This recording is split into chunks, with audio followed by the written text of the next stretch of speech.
Good morning. This is the Board of County Commissioners Board Work Session. It is Wednesday, September 13th, 2023. It is 9:33 a.m. This session is set to go until 11:30, and then we will recess and come back at 1:30 to do the second round. This is a hybrid meeting. We're at 3000 Pacific Avenue Southeast, room 110. For public virtual attendance, you may follow along on the Thurston County YouTube channel. I'm Carolina Mejia. I'm the chair of the board. To my right is Vice Chair Ty Menser. To my left is Commissioner Gary Edwards. Also in the boardroom, we have County Manager Ramiro Chavez, as well as Assistant County Manager Robin Campbell and Assistant County Manager Rob Gelder. And we have the budget team here to continue our session from Monday. And so I'll pass it straight to Nicole. Nicole? Yes.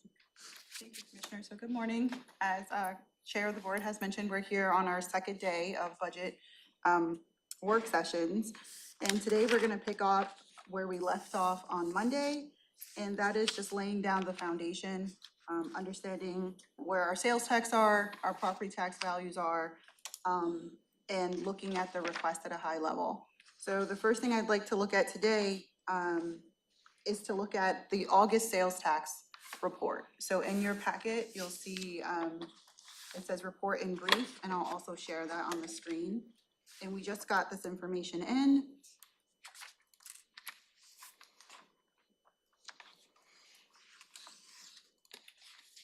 Okay.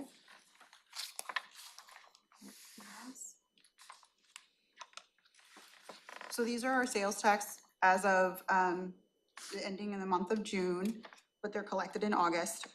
We see that the sales tax is at 2.2% year over year growth. When we showed the information, I guess on Monday, the year over year growth was 2.3%. So you can see that it's holding steady at this 2%. And that's what's built into the forecast. Because this is the latest information we have, I just wanted to bring it to your attention of where our sales tax numbers are. So basically, August, at the end of August, we're in exactly the same place as we were at the end of July. 2.2% year over year growth.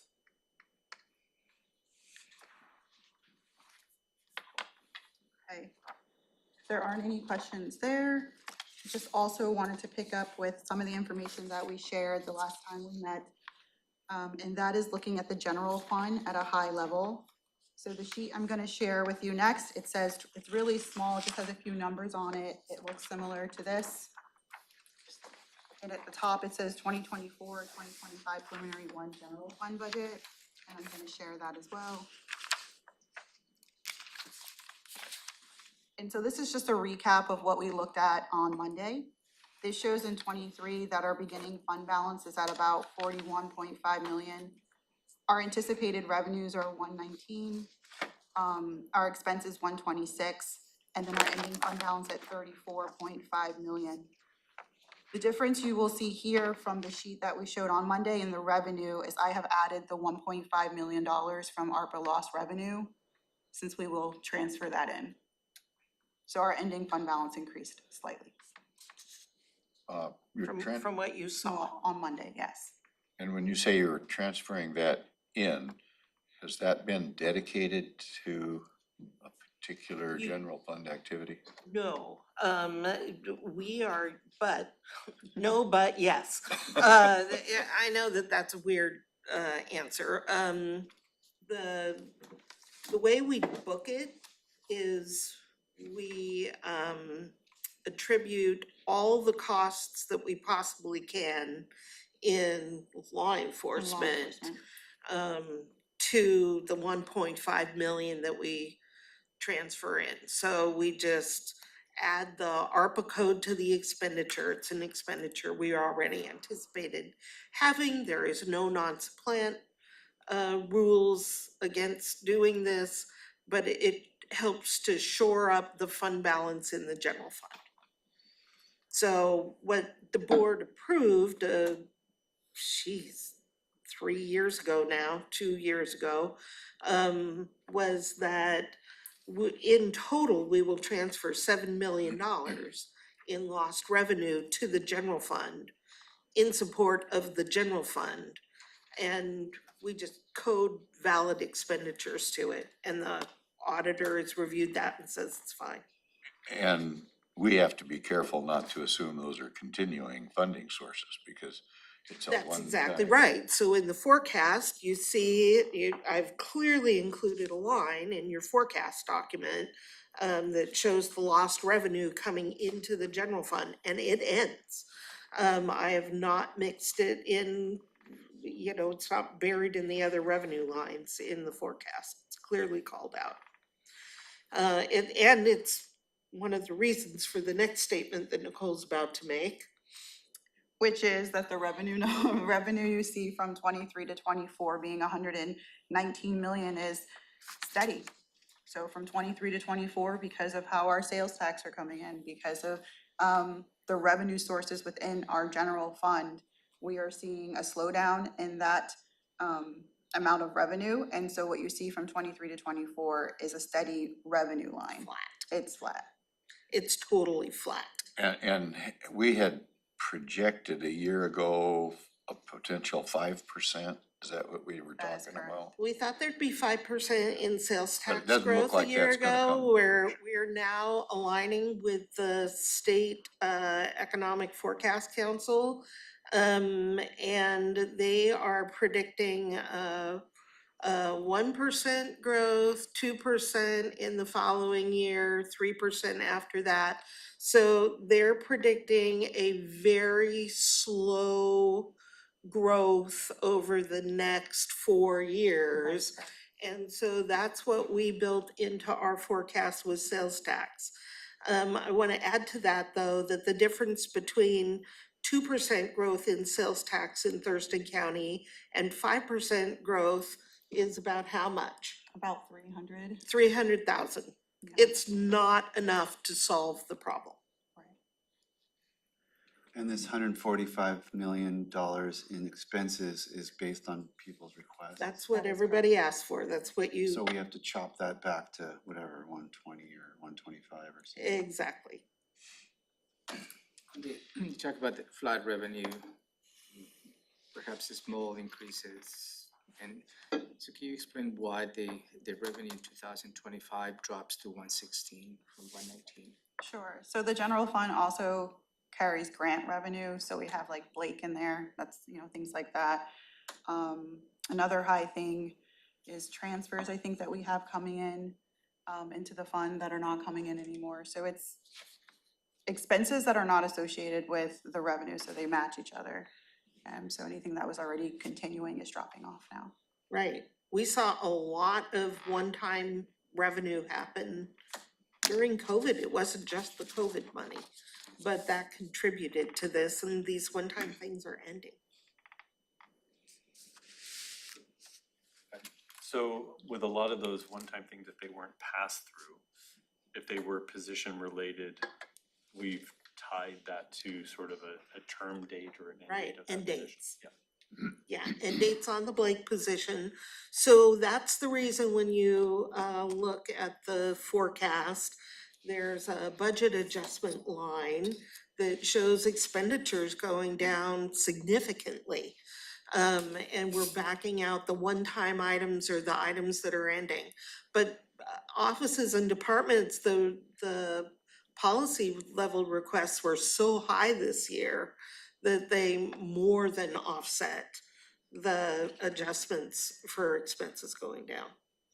We never seen the level of policy level 16 requests. million in policy level requests. Never What seen. was it, 50? No one listed. 16 million in policy level requests in 25. And then out of those 60 million in policy requests, how much is general fund and how much are other- 16 million general fund. Was just That's 60? in Just general, addition to, what, about 40 million in other funds? Yeah. Yes, 16 million is just the Thank you general for the question. No, it's not a 60-40 split. 60 million in general fund. 16, 16. 16, yeah, And that's in 25, I believe it's 14 and 14 20 and 24, 24. yeah. So 16 and then 15 and 14 and 24, 14 and then 16. But we can't afford any of it. because the revenue is flat. Is flat. Well, even if you took out 16, you'd still have $10 million more from maintenance level. That's just the Items. policy. That is the policy level request, plus there is 3 million in maintenance level. And then there are 7 more. other adjustments, so that is exactly it's what you see on this colorful Yeah. chart. Exactly what offices and departments and the dollar amounts, but Well, there was a planned spend down of the $40 million. yes, there limit. was. So where would, based on our former model, where were we supposed to be with the general fund? It'll show me on here, right? We were supposed to be at the end of. We were gonna, Started at 127. looks like we were gonna spend it down by like 6 or 7 million. 127 was the base. And that's Yeah, probably the 126, yeah. maintenance level pieces. Our base is about 127. Yeah. So between maintenance and policy, it went up. 2.5 million in maintenance and 16 in maintenance, in policy. But okay, so if we're trying to hit,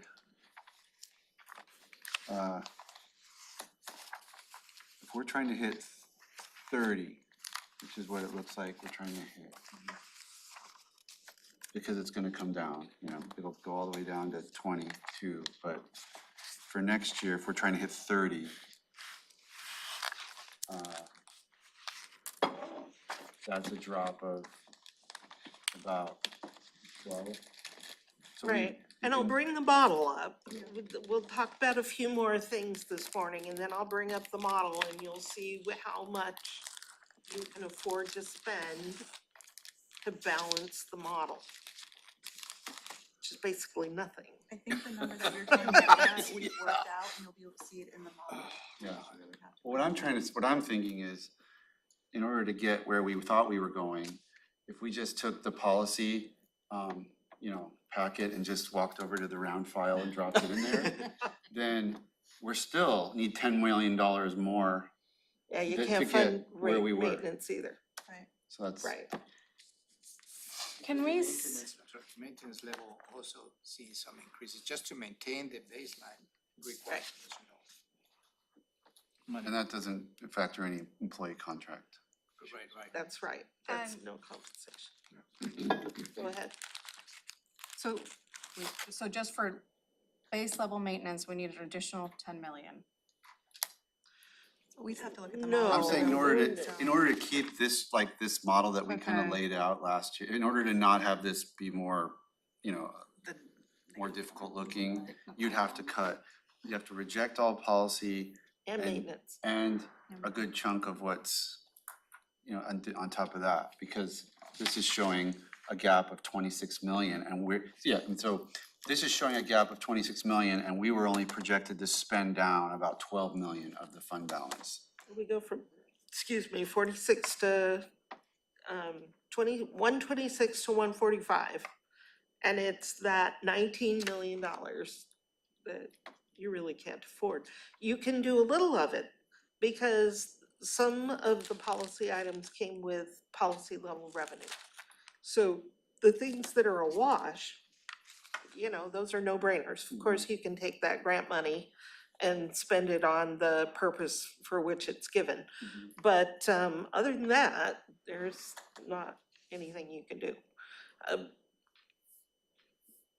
That is not quite right. There are things you can do if you're willing to offset them with reductions and keep the model in balance, the forecast in balance. And it's always a decision of the board, how low do you want to go? If the desire of the board is to keep the forecast at or just slightly under the 2-month target in future years, then you can't afford anything new. So we're gonna look a little more at that.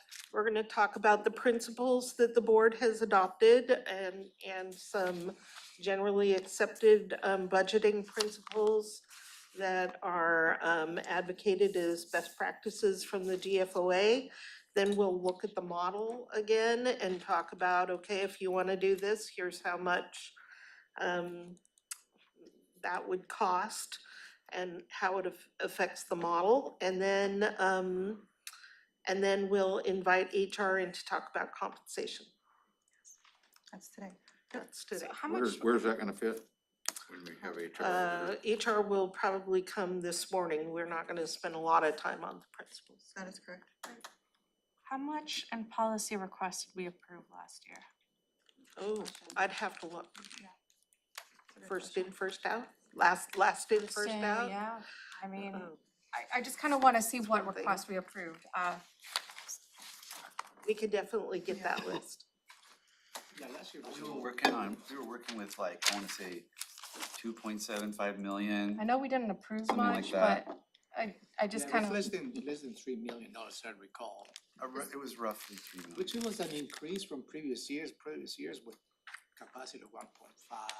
Yeah, When you're asking about policy level, are you talking about the midterm or are you talking about the biennial? Last, The midterm, okay. no, the last. can you not- do not the one- both, please? Yes.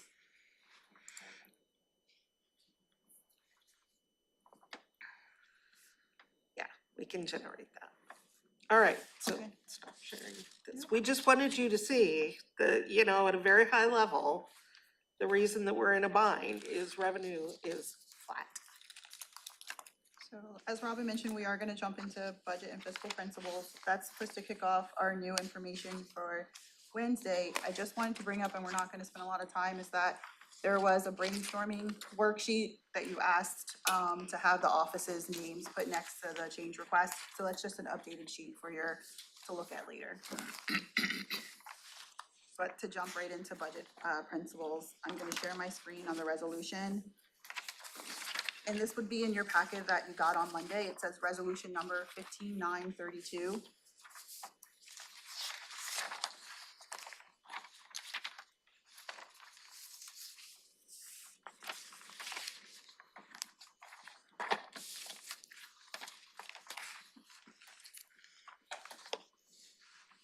And so these were adopted fiscal principles by Thurston County, so by the board. I just want to draw your attention to a few of the, on the second sheet, Exhibit A. So the first number one here on Exhibit A, it says that the general fund would maintain a 2-month ending fund balance. So we've talked about that and looking at what we just were looking at as far as where we're going with our fund balance. Some other items on here is the capital budget, that we said that we would align that with the CIP. Number 4. Point. So this is gonna be, we said that the departments and offices request would align with the strategic plan. And the budget fiscals and principles, they go into our reserves and what we would have in the general fund. But we're gonna look at another document that goes into more detail about the reserves and what we had planned for the future. So I'm gonna skip over those in here and just jump to number 12, which I think is a good point here, is that we said we would avoid using one-time revenue for ongoing expenses. So this is just a document that we look at every year when we get ready to build the budget. Some of those guiding principles that we set before we go into the budget process, because it's a difficult process and it helps us stay in line with what our goals were initially and how we want to be fiscally responsible.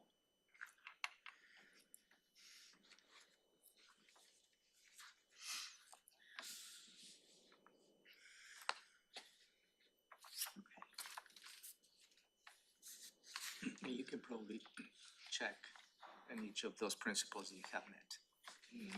We work very hard to maintain. Really, Adherence if to you them. really put a check mark, the board has met every single principle.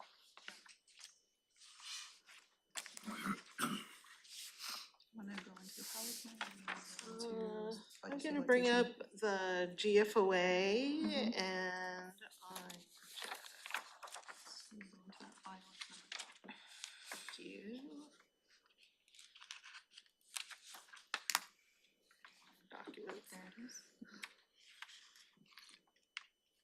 All right, I'm gonna share my screen. We're gonna talk just a few minutes about the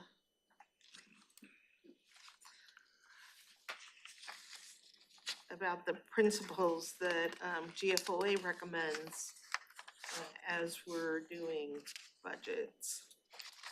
Why is So it's gonna be your PowerPoint presentation. It has columns, blue and gray.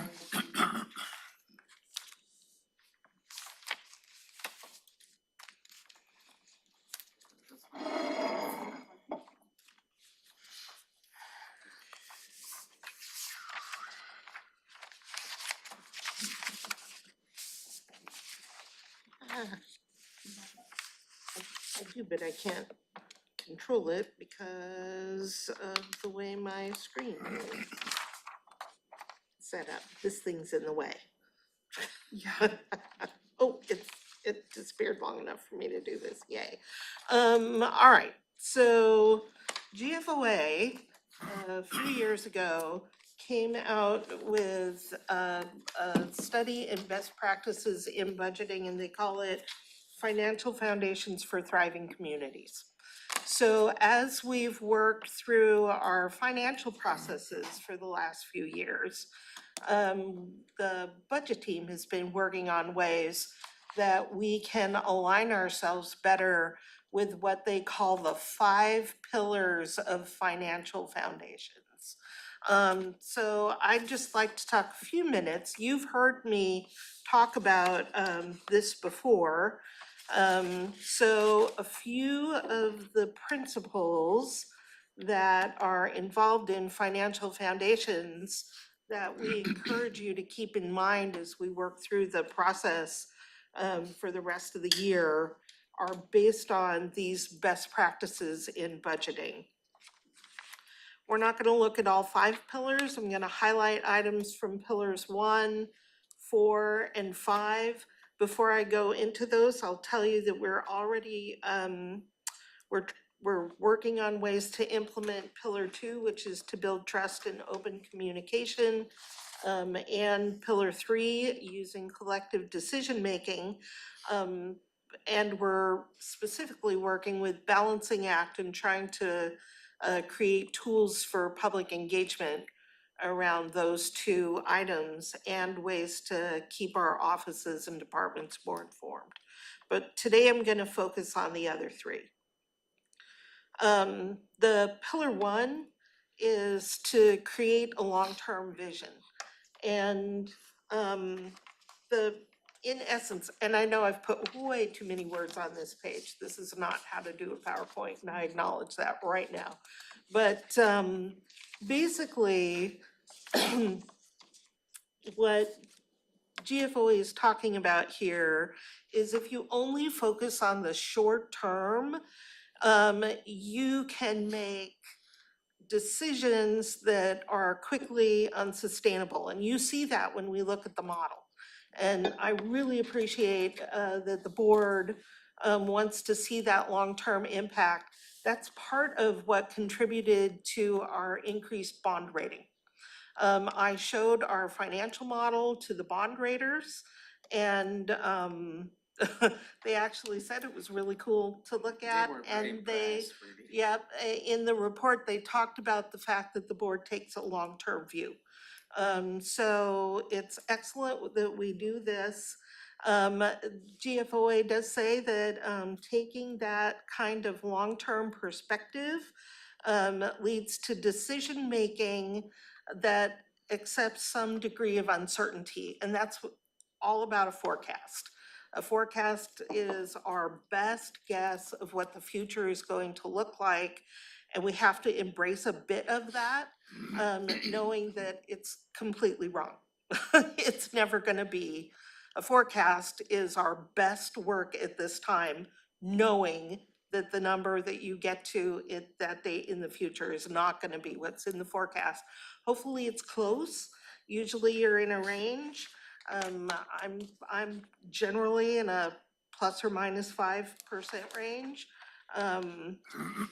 Usually, not always, but in the long-term view, you are considering things that make a lot of people uncomfortable, and part of our job is to help people deal with the uncertainty of a forecast and to embrace that long-term thinking is better than a short-term view, because thinking long-term supports the good of the county and everyone concerned, whereas a short-term view, you can make decisions that are at the expense of others. This is part of what they studied. So we need to balance long-term goals with short-term needs. Pillar number 4 recommends that we create very clear rules. And those rules include using one-time money for one-time costs. That's part of the principles that the board adopted. You want to be very clear on how much of a reserve you want and how far you're willing to dip below it, and the reasons that you would be willing to dip below it. For example, you may decide that our goal, our target is a 2-month reserve, but you may also choose that a compensation packet at a certain level is worth going below as long as we can sustain a 1-month reserve. That's absolutely within your purview to make that type of decision, but you need to be able to say why it is you're willing to dip below the target. It's important to account for operating budget impacts from capital projects. We've not done a great job of that in the past. As a team, we've been working more closely with Public Works and Central Services and IT to make sure that if we present a project to you, that we've got an estimate on what those ongoing costs are going to be, because we really do need to factor that in for long-term sustainability. We want to align the spending with our grant revenue when it comes to grants. And what I mean by that is our offices and departments deposit grant money into the general fund. Yay, I got a grant award. And then when we get to this point in the year, we're going, hey, you're not bringing in that grant revenue. What's going on? Oh, we haven't had time to work on that yet. We're working on other things. Well, other things are impacting the fund balance. That's not what the board approved. So when you appropriate $100,000 because we anticipate $100,000 in grant revenue, and the grant revenue doesn't come in at all, and yet they're only reverting 50,000, that means the general fund balance is going down by 50,000. We see that happening. And so one of the things that we're going to propose to you when we get a functional new system is that you appropriate grant-supported spending separate from other general fund spending. And that's kind of technical, but it will put the brakes on spending general fund balance when we had anticipated grant revenue instead. So you'll hear a lot more about that in the future, but we do need to align our spending with the revenue that we get as far as grants. And GFO recommends holding people accountable for following the rules. One of the basic rules of budgeting is that offices and departments receive an appropriation, and that's how much they have to spend. There should not be an assumption that if some office or department doesn't pay attention and overspends that amount, that the board's just gonna make them whole. There is an expectation in state law that they manage their budgets. And part of how we hold them accountable for that is monitoring. We have increased the monitoring that we do specifically with departments, and then the offices that are We work with them to the extent they're willing, if you will, but everyone turns in the financial plans on a quarterly basis. And we pay attention to if anyone's gonna go over, we try to get ahead of those things. To manage their budgets, you do get budget amendments. There are things that can't be controlled, like autopsies in the coroner's office. Those are out of his control. And we have to address those. But it shouldn't be a matter of, I decided to buy a bunch of stuff and now I need more money to cover other things. And we've seen that too. We've seen that too. I don't think, I don't know, usually I feel like, well, since I've been, it's not like I bought a bunch of stuff. They're like, oh, we're having, this issue is why we have this budget deficit, and I'm wondering, Most of the time, they're pretty, I'd say that most of our officials are very good about managing their budgets, but there have definitely been times when we hear, well, I'll just go and tell the board they need to give me more. And it's like, it doesn't work that way. 2019 had quite a dust up before you were here that might have, we got written up in the newspaper and everything else, and it might have deterred, and that, might have made a difference for how things have gone the last couple of years. So the response was, at that time, I turned in my reports to you guys every quarter, so the commissioners didn't know it was coming, but the response was, you should have known, because we've been returning in our reports, your staff didn't tell you this was way over projected. We were like, no, so, I mean, that tightened up. We've tightened up monitoring. That's a what whole Robin's lot. talking about, there's more monitoring, there's more, so that we don't get hit with something like that, whether it's legitimate or not legitimate. We shouldn't not see that coming if it's seeable like 6 months Well, early. even that particular instance, I think they negated their responsibility to manage their budget. Is managing their budget is not just providing a report to the board saying, is managing your budgets, making sure you stay within the bounds what you approved. The appropriation is supposed to be all they get, other than emergencies. But and it's, if something's, overspending stuff. if some, and like you say, there are things that are not really in the leader's control, but if the board can, and I think I mean, if the board can hear about it, if something's going haywire, if the board can hear about it at the earliest possible time, it's better, and I feel like that has happened since that situation in 2019. We work very hard to stay ahead of those. And just Thanks, let the us team know and we does. figure it out, and we've had clerk, coroner, public defense, I mean, there, Yep. all sorts of things happen. But it's not gonna make anyone, it's not gonna help if it's hidden, not hidden, but if it's not visible Right. to the board until the problem is bigger than it was, and it could have been recognized. Right, If there's a way to mitigate it, then we can have that discussion at least. right. So that's part of following the rules is they have to manage and we monitor. I would just add that on top of the quarterly reports, we're also this year meeting with each of the departments and offices that are willing monthly. So not only is it a report, it's also a communication where we're talking and see if there is anything that may come up. what do you mean by that are willing? Not every office is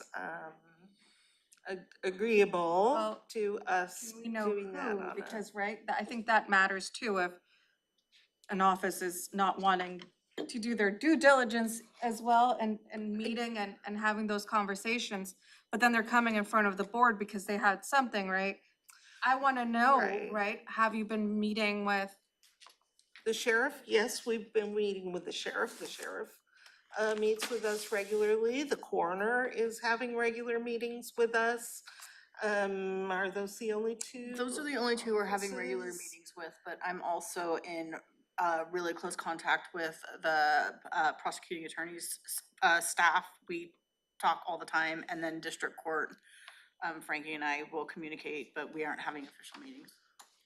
Right, I think that's good for us to know, right? Because when there's this,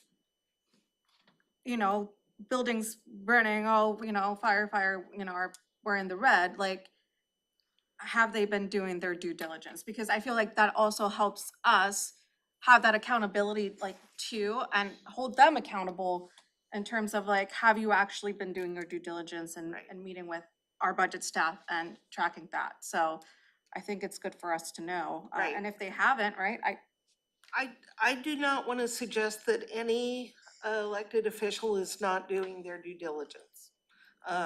Just because they're not meeting with us doesn't mean that they're not proactively managing. We just don't see it.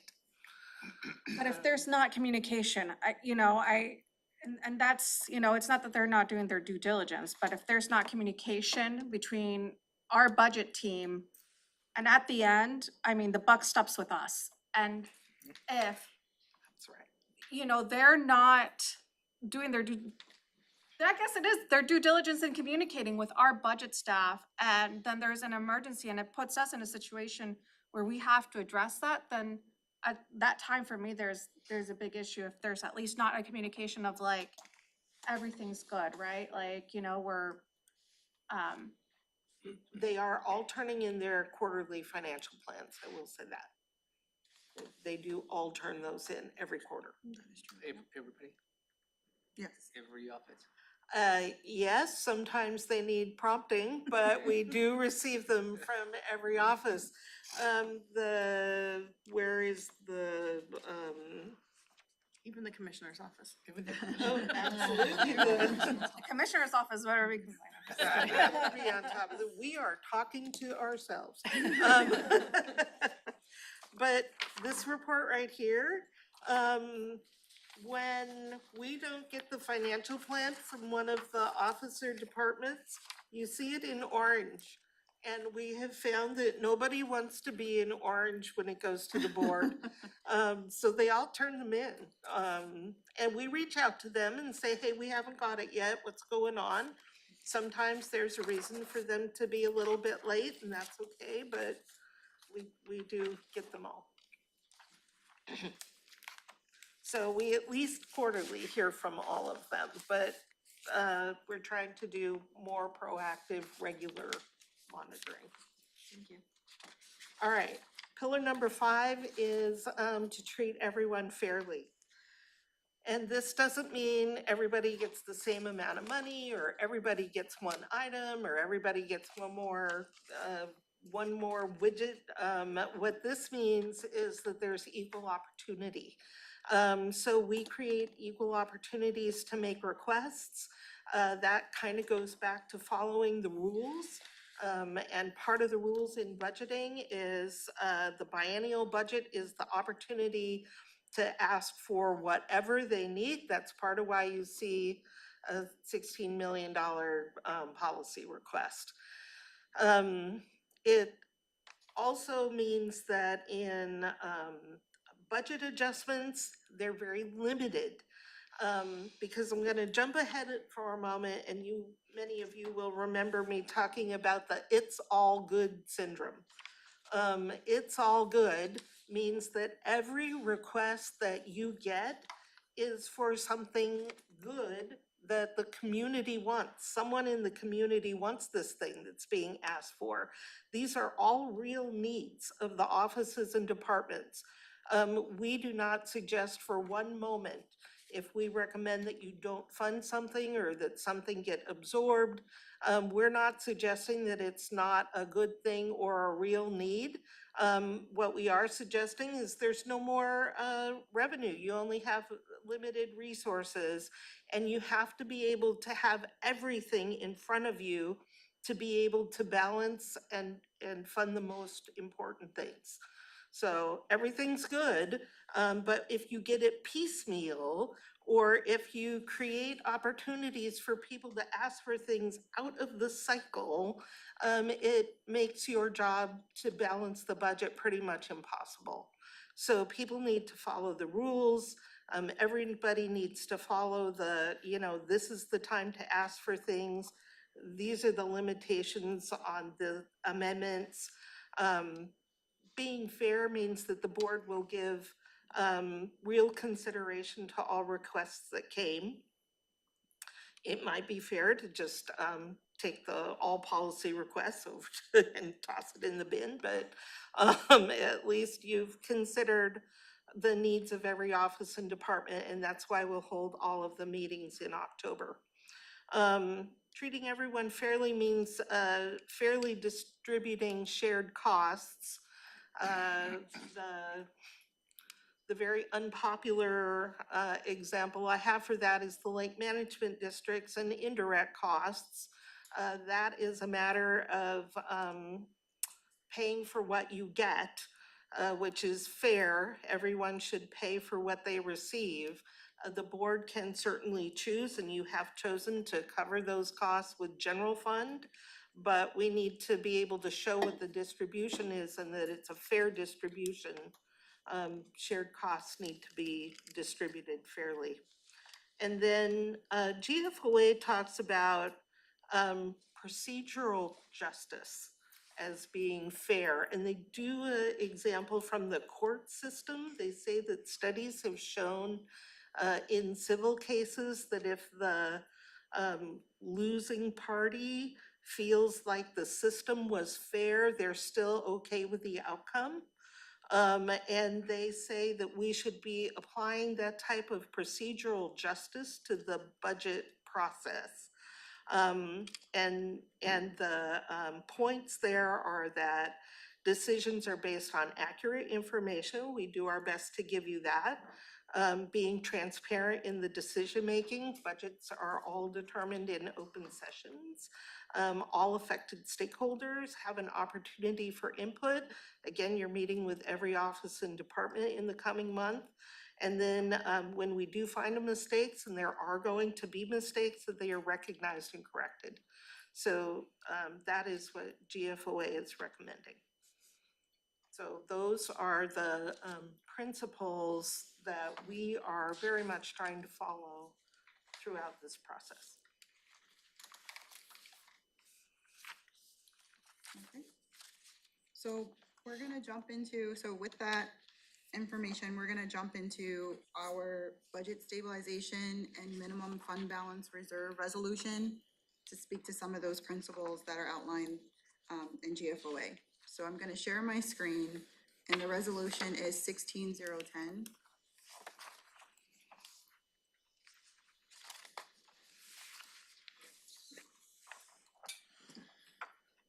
Looks like I don't have it up yet. Give me a second.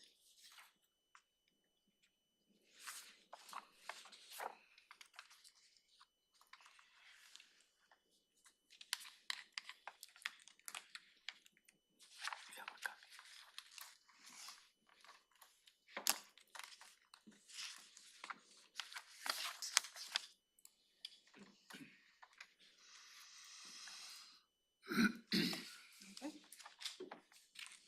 So this resolution recognizes or establishes what the minimum fund balance, the reserve should be in the general fund, and also establishes the budget stabilization fund. To jump first into the minimum fund balance and reserves for general fund, I'm gonna scroll down to the bottom of this first sheet here, and there are numbers 1, 2, and 3. So this speaks to the minimum general fund balance being a 2-month balance, so it's based on our 2 months of expenditures, and that the fund balance is consistent of 2 components. So it's your cash flow reserves and your general reserves. It defines the cash flow reserves as being set at $12 million. And this is a reserve that's set aside without having budgeted expenditures. So that's here. And then your general reserve is defined as the difference between your cash flow reserve and your 2-month budgeted reserve, or 2-month fund balance. So what that's saying is if you have 2 months of expenditures, within that, there's 2 categories. A portion of that is for cash flow reserves in which you won't budget expenditures. The other portion of that is your general reserve, and it says when you have unexpected events or disasters with a simple majority vote, you can budget those expenses. So that's what's outlined in this resolution as far as minimum fund balance. And then also this resolution goes into the budget stabilization fund. So that's number 4. And it says that the budget stabilization fund, also known as the rainy day fund, was established to offset unknown risk and unanticipated revenue fluctuations. And to go to the next page, I want to highlight number 7 here. And it speaks about when the funds that have been transferred into this fund can be used. And so A here says when there's non-debatable emergencies as defined by state law, there is an adverse action by the legislator exceeding an impact on the general fund of at least 500,000, or that the general fund balance falls below 10 million due to revenue shortfalls. That through a unanimous vote, those are the 3 ways in which we have determined through this resolution that we would use the budget stabilization fund. So just wanted to highlight those as we go through this very difficult. What are you reading from right there? Yes, so the second page, number 7, A, B, and C. Some kind of natural disaster or something. Those are non-debatable emergencies. They are disasters, and they're normally declared by the governor, but what RCW 364180 says, oh, hell, I have it up. You have it up already? I'm not sharing my screen, but it's caused by fire, flood, explosion, storm, earthquake, epidemic, riot, or insurrection, or for the immediate preservation of order or for public health, or for the restoration to a condition of usefulness for any public property that has been destroyed by accident, or the relief of a stricken community overtaken by calamity. And there's more. Or in settlement of approved claims for personal injuries or property damages, exclusive of claims arising from the operation of any public utility owned by the county, or to meet mandatory expenditures required by any law, the Board of County Commissioners may, upon the adoption by the unanimous vote of the commissioners present at any meeting, the time and place of which all such commissioners have had reasonable notice of a resolution stating the facts constituting the emergency and entering the same upon their minutes, make the expenditures necessary to meet such emergency without further notice or hearing. they're emergencies. Is there anything about adverse actions? I know we were talking about it before the meeting, but is that defined anywhere? Because that happens every session. Well, the adverse actions, it's not defined by law, but if there is an action by the legislature, and the big example for our county is when they stopped paying the court costs for state civil suits. That was at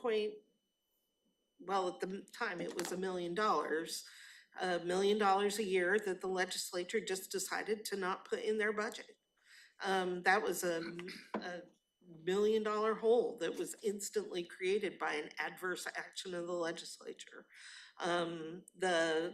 When Blake was the Blake verdict came out, at first, before the legislature determined that yes, it was their duty to fund the expenses of Blake, it looked like the county was gonna have to bear the cost. And we knew that that was going to be millions of dollars. One single action that was going to result in millions of impact to the county. Those are the types of adverse actions. It's not, if you think about the laws that were enacted around law enforcement a couple of years ago that led to the need for body cameras, there was some money provided for that. Maybe not enough and certainly not ongoing, but it wouldn't be considered an adverse action of the legislature just by passing a bill unless that bill had direct, discrete, measurable impact on the county. What about the, and I'm not advocating for use. Sure, In we're fact, just trying to I don't even know if explore. I agree of including this, but just to understand this provision,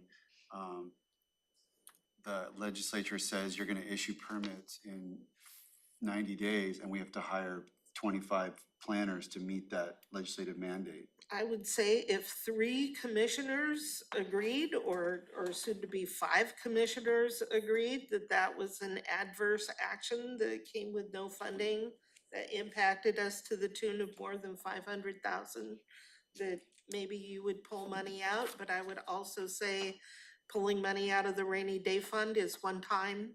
because when you use it, it's gone. Right? It's not and that will be an ongoing Yeah, cost, so that wouldn't even match up. right. Part of the purpose though of we call it the rainy day fund, but really it's a budget stabilization account. It buys the board enough time to figure out what you're going to do about the crisis at hand. And What if is your choice is to fund 5 more permit people, and we don't raise the permit fees to cover that, which we should do, then is it really an Like emergency? with your example of the court impact fees, you'd basically just be hedging for a year and hoping you can get them back. But Right. obviously you can't, that's not gonna fill that hole. Nope, 'Cause not that's on an an ongoing ongoing- basis. That's right, An adverse action that created an ongoing hole yeah, versus an adverse action that creates a one-time hole. true. What is the current balance? I'm sorry, The what? current balance of the revenue fund? We've got 4 million in the fund. And this, resolution caps at 5 million. We probably won't have 1 million because number 6 shows how it's calculated. And we're not above 5% in sales tax revenue, so we won't have that. We might have timber windfall, we haven't looked at that. There's definitely in excess of 2 million in interest. But we probably won't be transferring the full 1 million this year. But by the end of next year, we should have 5 million in the fund. I have a question. We were talking about the state impact fees for civil cases.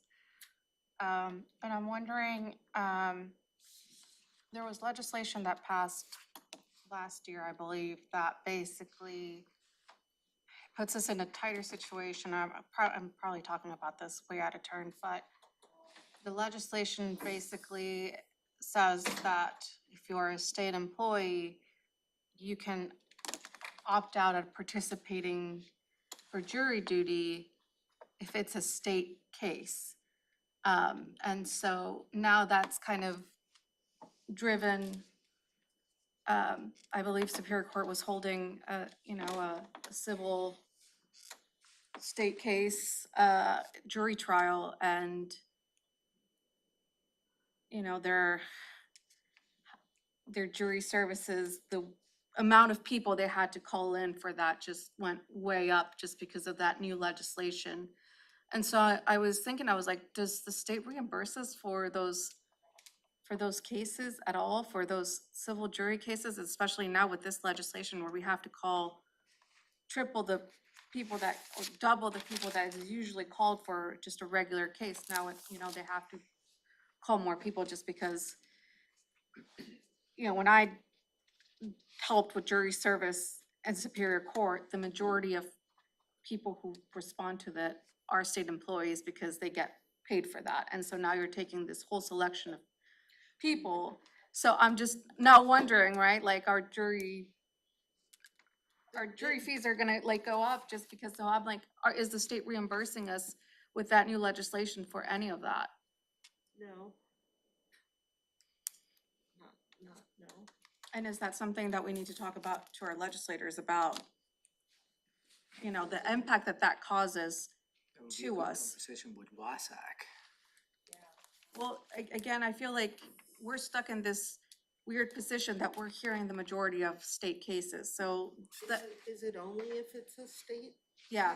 So it only impacts Thurston County? Well, maybe that's something we could chat with Deborah about. Yeah, because then, that you know, there increasing on the- potentially on ought the to be core an impact increase fee to would that adequate. impact fee, because no, it did not go up. I asked, AOC is very good about contacting both me and Deborah, saying the money's in there. Because the, Washington State Administrator of the court, AOC, the money is in their budget to pay us. And when they propose their budget to the governor's office, the money is there. So that, and we get a call from them saying it's in there. And then we have to follow it through the legislature. It's going to get in the governor's budget. They don't mess with it. And then we follow through the legislature. But perhaps we should be talking about the impact from that it's costing us more. My concern is when we go in for more, they're going to want us to update that study. And that is a big lift. But we get 1.2 million a year every year. There's no proposal at this time to increase it. And yeah, that's the risk of asking for more money, because then they stop until we submit another report, and they may create another gap of 2 years without getting it better. Well, is it a possibility that maybe we can talk with, and I understand it's a huge lift. I had to track that time. It's a pain in the butt. And, you know, it's definitely a shift for judges who, some of them have been in, you know, in the public service side of things, and they're not used to tracking their time, and now they have to track their time specifically for each case, and, you know, for staff to, train staff to do that. I know it's a huge uplifting, but I think it would be wise of us to preemptively start doing that now. I agree. Because it will allow us that flexibility, and I think it would be wise of us to start tracking like the jury side of things too. I was looking and I just found out about this law, and I was, you know, and I saw that a case, you know, there was a civil case in Superior Court that was a state case, and you know, the amount of jury that they had to call was just way more than what they usually do for any other cases. What is that gonna, if we were trying to make the case that that's expensive for us, what is it that, like, what is it gonna show on the paper that costs us to have to call more jurors? Well, you have to call more jurors. That means you have to pay them for the day, right? So every juror that you call in, you're paying them for that day, so. It's not gonna be the nominal. Yeah, it's not a nominal amount of money. It will be higher, which that's what Commissioner Mejia stated, is an impact. So I completely agree that we should start that study now. I'm surprised that the legislature has not asked for an update. Since we did it, what was that, about 5 years ago? And at the time, I had suggested that we do it every 3 to 5 years, but fortunately, that didn't get written into the proviso. It was 4 years ago, Yeah, 2019, because that study was happening my first 18. year. Okay, Started at 18, we Sounds did it for about two, right. we did it for like 2 years. I it took a remember. while to do, It started in 18.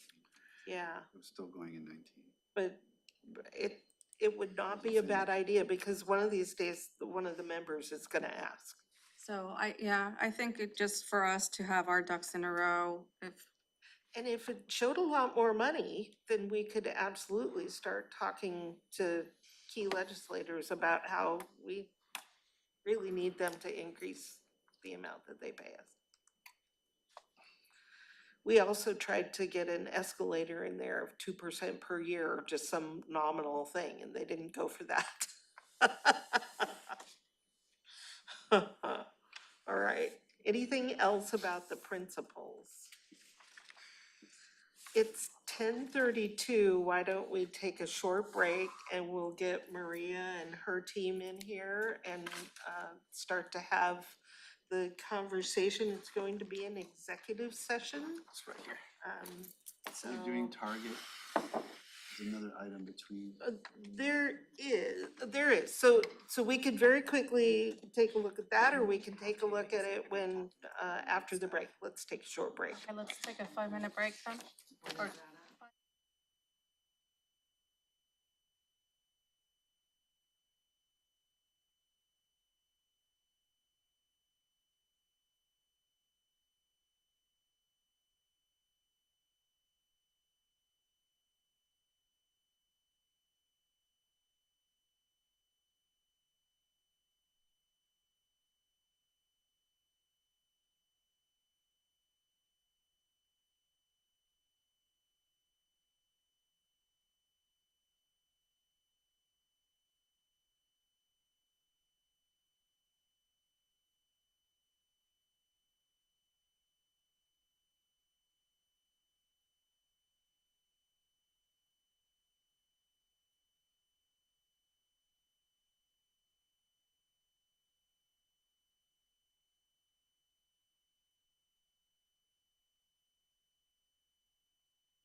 We are back from break. It is 10:45 and we are passing it straight back to Robin. Okay. Back to me. So I do apologize. I hadn't realized when I suggested a break that we need to be finished at what time? 11? 11:10, 11:15-ish. Right, by 11:15 for you all to get to another event.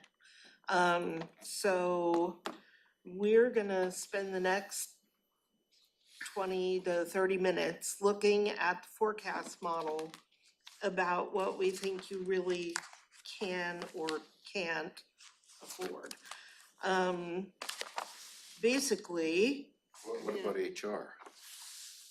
we're gonna have them come at 1:30 and talk about compensation.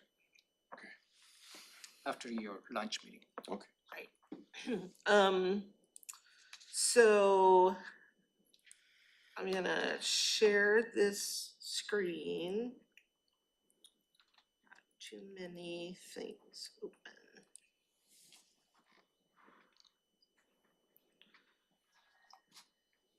Here we go. So this is a forecast model. I could certainly print it out for you. There's not a printout right now because it So is, it's not in our stuff. it is not in your stuff at this time. It Can is you push print interactive. just for later?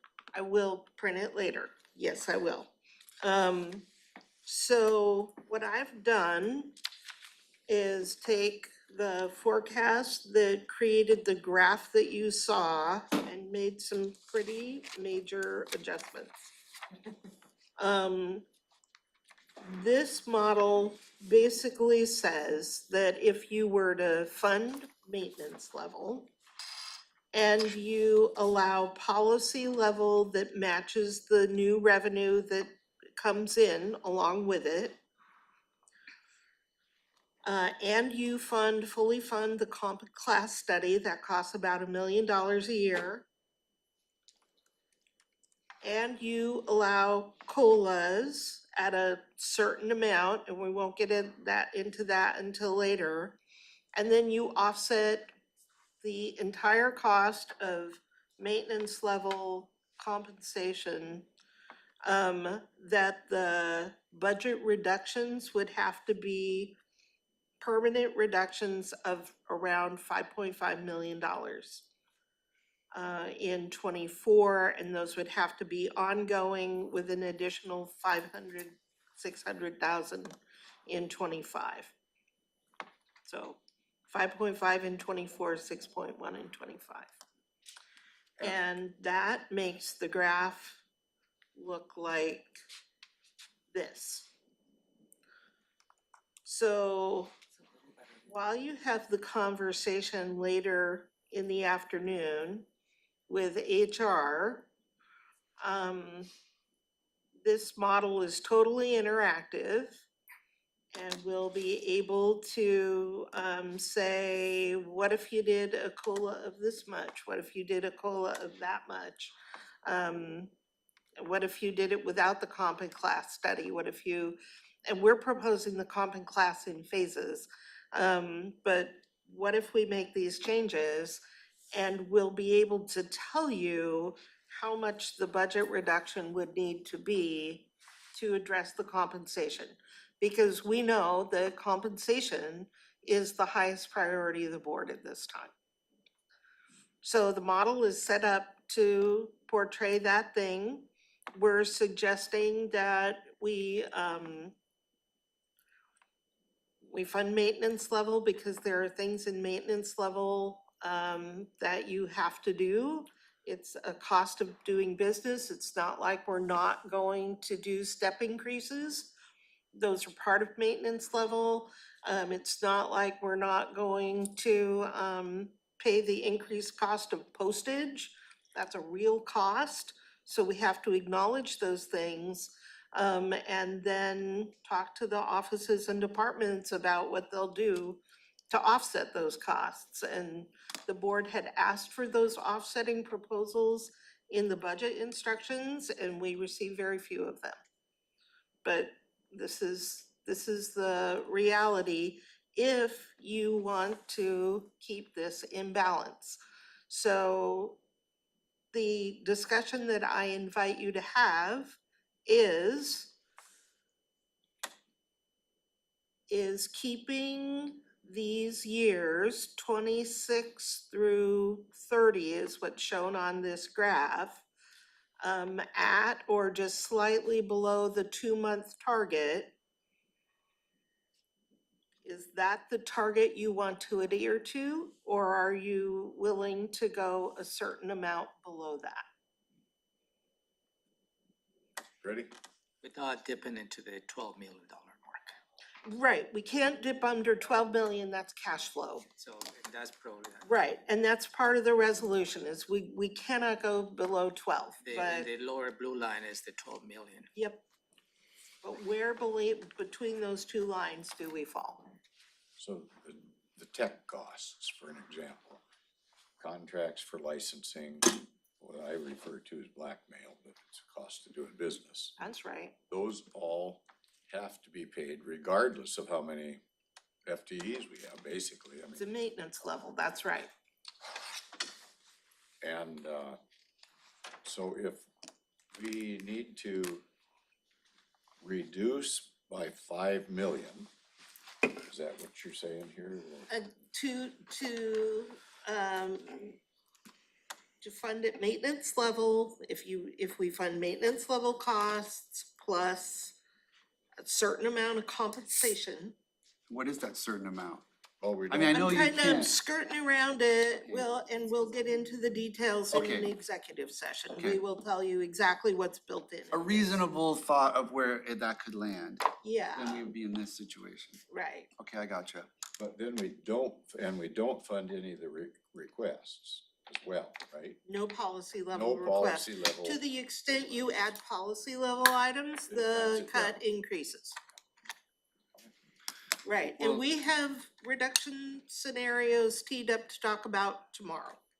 But So- remember, no decisions today. No decisions this week, just different ways to approach it, but, we do have some options. So, all of them are hold your nose options. I'm gonna say right now, no reduction scenario is a good one. There's nothing easy in it, but we have those prepared, and it's going to be up to you, how, how much of the policy items do you wanna fund? Those increase the, reduction.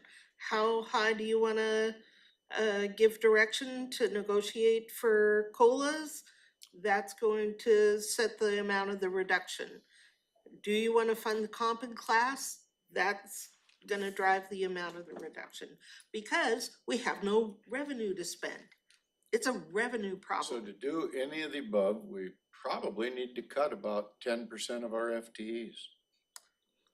Yes, and I will, say that FTEs, labor costs are approximately, it's somewhere between 70-80% of the vast majority of And the department reason I budgets. say that, because inflation over the last couple of years is 15%. Right, and these have to be sustainable, ongoing, never get it back cuts. These aren't one-time, these are not things you can get through.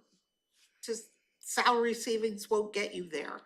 And you're gonna hear salary savings is the method from many of the offices and departments, So what but time are you gonna have HR not come the over? answer. HR will be here at 1:30. 30, okay. So again, we need direction, and we can figure this out as we go, but it's helpful, I think, for all of you to have a target in mind of how low you're willing to go. Yes, Last year, we had a discussion about benefits of the medical and medical premiums and how much we were going to pay, I'm wondering if that's already included in this. there is an assumption of is it a 5% increase in medical benefits? Let me look. Kara will fact, be able I- to tell us this I have afternoon. that decision for you to consider on Tuesday morning, Right, because HR is gonna come back with a regular, conversation as to where you wanna set the premiums. I can tell you what she assumed There is an assumption built Okay, in for okay. medical I was- inflation though. Yeah, hold on a Wondering. second, let me find it. Are you referring Did to the you- cost did you- sharing? The split? Did you have an assumption built in for the increased insurance cost? Yes, that's in the risk pool and the rates that the board has approved has covered that. So she has included for benefits, from, a 5% over the 2023 budget for medical. 5% medical inflation, which is pretty standard. And I know that she didn't tell me what the new number was, but I knew they had gotten the update and she was working out scenarios for that, so. Right, and so we have scenarios ready for you to review on Tuesday, next Tuesday. Because we need to make a decision to go into open enrollment. But I do believe that I haven't seen the proposal coming forward yet, so I can't comment on it. But there was an inflation factor built in. And 5%, what did we see last year? It was 12%. It was some crazy inflation last year, but I don't think we saw that this year.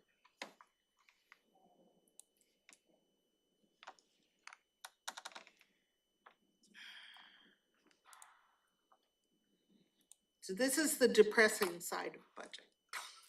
Yeah, but this is exceptionally depressing, It is, way worse than anything we've been through before, yeah, it is. in the last. In the last few years, yes. The last few years has been fat, because of the COVID money. We've had COVID money just rolling in that possibly delayed or made this conversation worse. And this is what Nicole and I have been talking about, is we're going back to pre-pandemic revenue levels. It's flat and we've got to get to pre-pandemic spending levels too. But we've got a big problem in inflation that's not gonna change. I agree. It's not gonna change as long as we have a war on fossil fuel. That is the bottom line.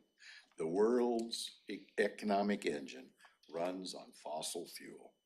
Whatever is driving it, we had high inflation for a couple of years. All of the economists say that that is coming down, but it's still higher than people have been accustomed to. It's a 3.7 And this it morning. doesn't help the county's situation whatsoever. We're capped at 1%. I mean, we could put a levy lid lift on the ballot, but you can't do that until next year. It certainly wouldn't solve your problem now, and we wouldn't bank on it. There are no real options to raise revenue that are available to you. So, and we are very hopeful that the public safety tax, this budget assumes, this is just general fund, there are quite a few requests from the sheriff that are dependent on the public safety tax passing. That we're not even talking about at the 99% table today. request from the sheriff.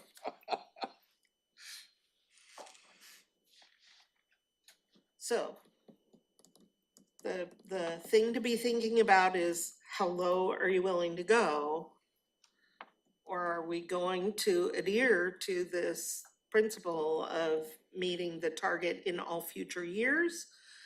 Maybe we bring it down a little and meet the 2-month target by 25. I'm not suggesting you do this.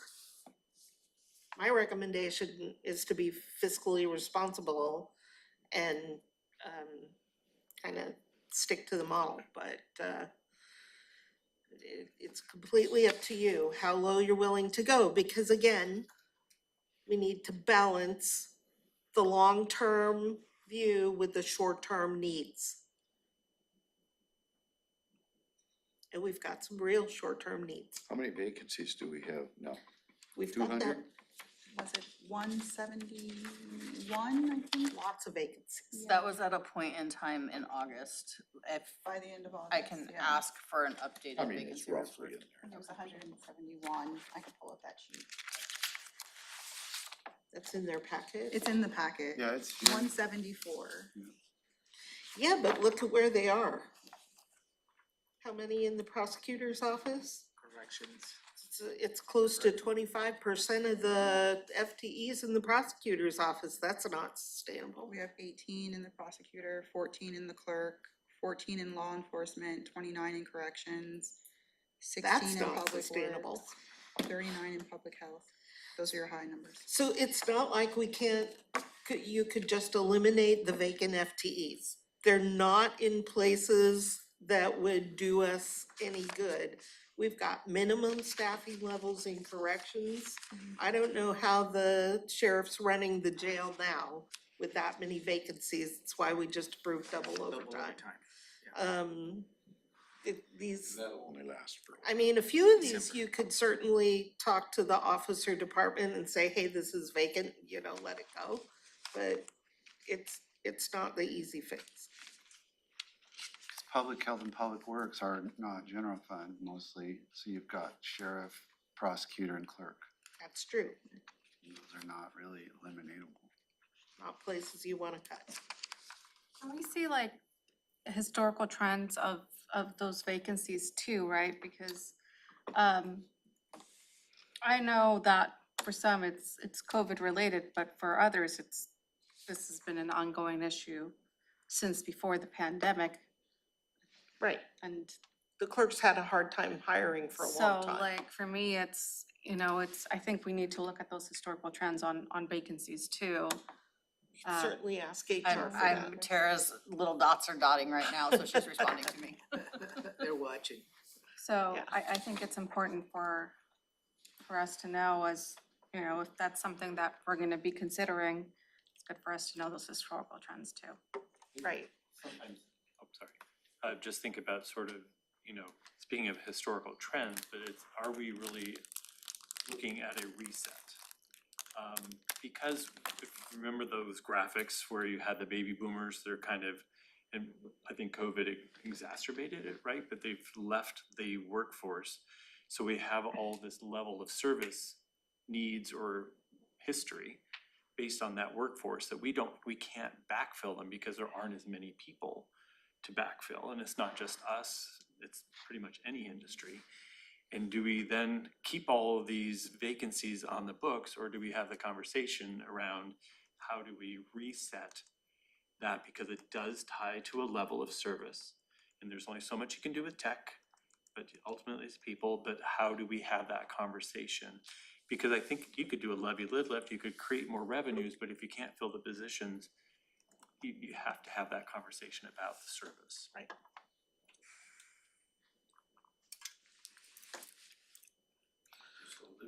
Does a levy lid lift require a vote?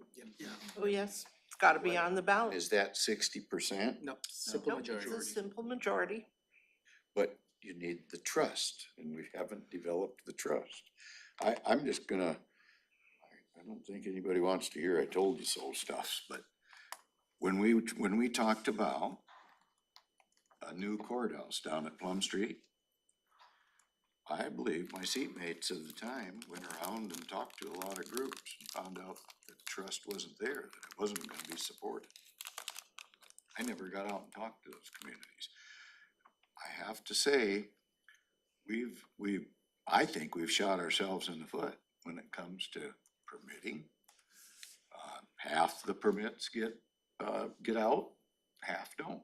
You know, on the application, say if there's 4,000 permit applications, we issue 2.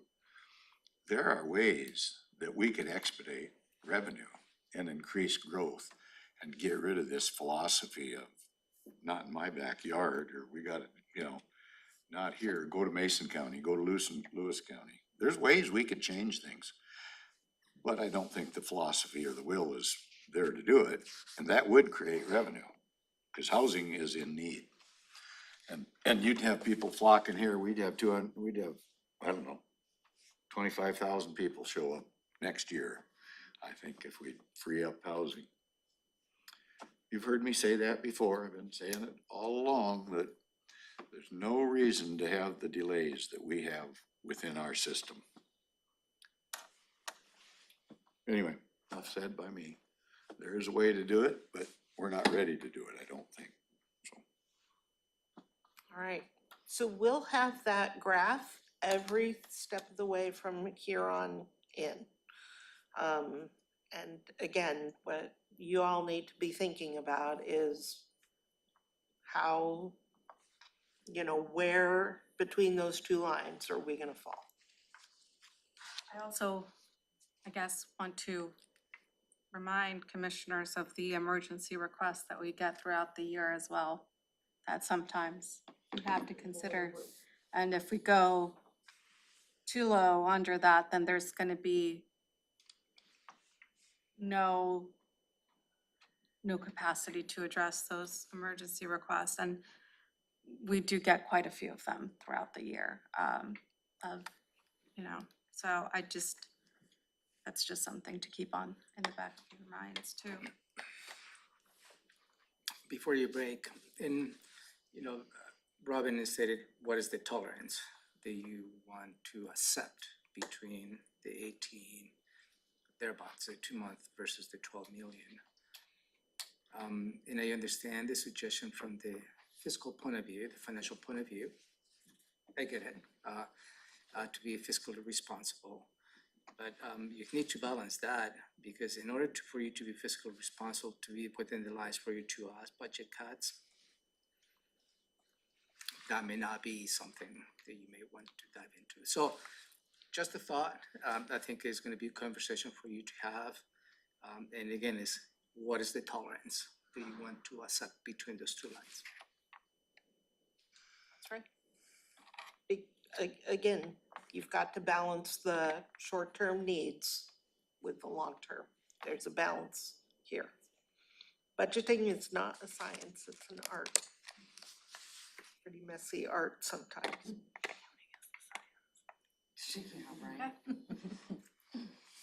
All right. Anything else? Any questions for Robin? Okay, we will be in recess until 1:30, and we will be back with the compensation executive session. Okay. Thank you.